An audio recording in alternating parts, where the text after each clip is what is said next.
हाय, hello, नमस्कार. मी अश्विनी तुमच्या सर्वांचं स्वागत करते आणखी एका नवीन ब्लॉगमध्ये. तर माझ्या आजच्या ब्लॉगची सुरुवात मी सकाळपासून करते कारण आज मला ना काही टिफिन बनवायचा नव्हता.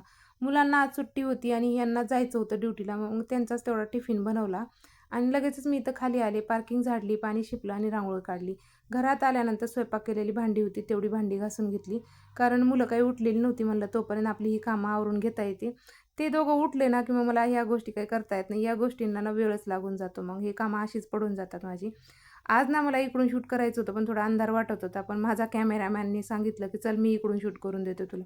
आता माझा कॅमेरामॅन कोण आहे हे तुम्हाला पुढं मी सांगेनच. त्याच्या अगोदर ते चहा बनवायला ठेवला होता कारण या दोघांना ना दूध चहा द्यायचा होता. हा आहे माझा कॅमेरामॅन. यांनी सांगितलं की चल मी आज तुला ना शूट करून देतो.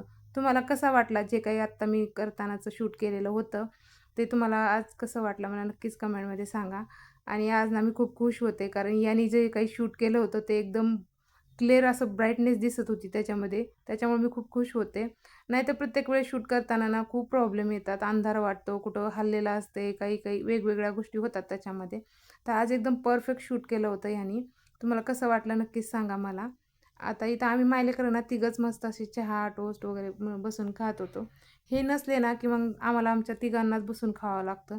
नाहीतर हे असले ना की मग आमच्या चौघांची मस्ती चालू असते. काही ना काहीतरी गप्पा गोष्टी असतात. आता याचं असं चालू होतं की मला तेच पाहिजे त्याच्या हातातलं. याने दोघांनी ना काही सेम आणलेलं नसलं, वेगवेगळं आणलं ना की या दोघांची असंच भांडणं चालू राहतात. तो देत नाही आणि याला त्याच्याच हातातलं पाहिजे असते. त्याच्यामुळे मला त्या दोघांना खूप वेळ समजावं लागलं. आज माझे फायनली 700 सबस्क्रायबर कंप्लीट झालेत. तेही तुमच्या सगळ्यांच्या सपोर्टमुळे. तर थँक यू सो मच. आणि नवीन असाल तर चॅनलला फॉलो करा. चला तर मग इथंच एंड करते. भेटूया लवकरच. बाय.